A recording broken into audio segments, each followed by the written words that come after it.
Welcome back to Messy Mythology. Today's episode, we are looking into the tale of Persephone, Demeter, and Hades, an ancient myth that shaped the ancient world and our seasons. We are stepping into the dramatic world of mythology and getting insights from the gods themselves.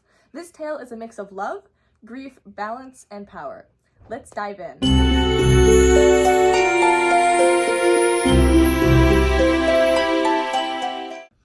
Let's start with Persephone. Before she was the queen of the underworld, she was simply just a girl who would like to hang out with her friends in the meadow.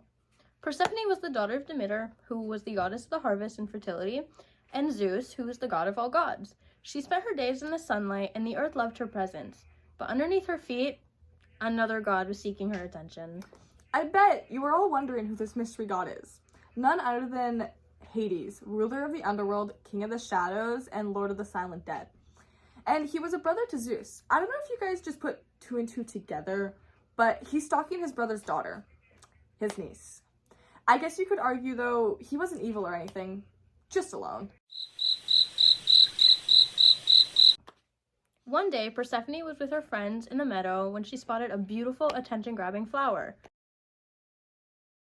She wandered off to go pick the flower, though this was a trap set by Hades, to finally get his hands on his niece. Before all of this, he did ask, though Demeter shut him down harshly when he asked for his blessing. So he kidnapped her. We brought Persephone to tell us about how she felt at this moment. I just wanted the flower. That's all. But the ground legit just opened beneath me. I guess my uncle doesn't know how to invite someone somewhere. No wonder he is alone. My mom was freaking out. Thank you, Persephone. Now let's hear from our Uncle Hades and why he was so obsessed to the point he had to kidnap his own niece. I didn't kidnap her. I just took her. Borrowed, even. I'm also not obsessed. I'm just lonely, and she is like the embodiment of joy and youth. She's also my niece, but I'm a god. Who cares?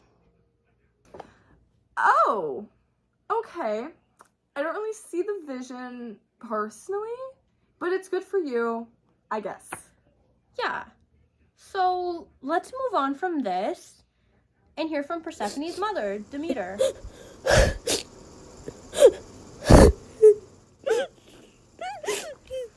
Oh dear. So, Demeter, how do you feel about the abduction of your daughter? If you can speak. I think we know how she's feeling, but me too, girl. If my daughter's uncle kidnapped her, I'd go ballistic. I was up all day and night searching for my beloved daughter. Helios, the god of the sun, told me that Hades took her from me. I'm not upset. I'm just disappointed. Oh, who am I kidding? I want to rip him to pieces. That's how I feel right now. Yeah. Now that we know how Demeter feels, let's go into more about what actually happened. After Demeter found out that Hades, that's what she said, took her beloved daughter, Demeter started to neglect her godly duties of providing humans with the harvest, and a famine started to break out. She legit was cooped up and hiding from all of her problems, which, me too, girl, me too. While this was all happening on the surface, Persephone took on the role of the queen of the underworld. She married Hades and stayed with her husband. The gods noticed less offerings from the humans, and that's what proved something was very wrong. And the big question began to spread: where was Demeter? Zeus, who did know what happened to his daughter, and knew why Demeter stopped taking care of her godly duties, though he was too unbothered to care until he stopped getting his offerings and he ended up intervening. So let's hear from Zeus about what happened and how he planned to get Persephone back.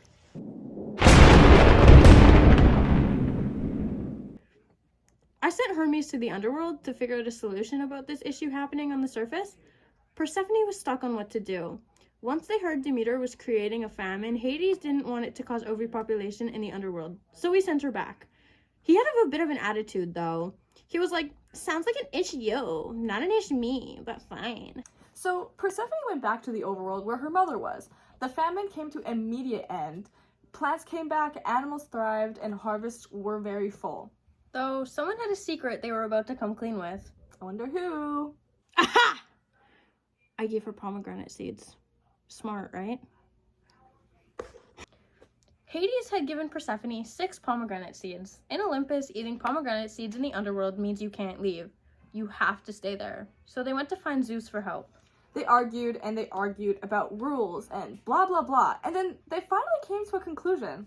That for 6 months of the year, Persephone would be with Hades and help rule over the underworld, and for the other 6, she would be on the surface with her mother. In our modern world, the seasons are said to be based on this tale. Demeter changed to the winter months when she was depressed and missing her daughter, and the summer was when Persephone was back. The harvest started, the earth felt Demeter's love again.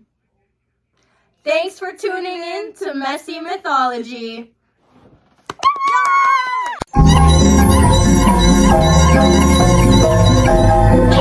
Yay!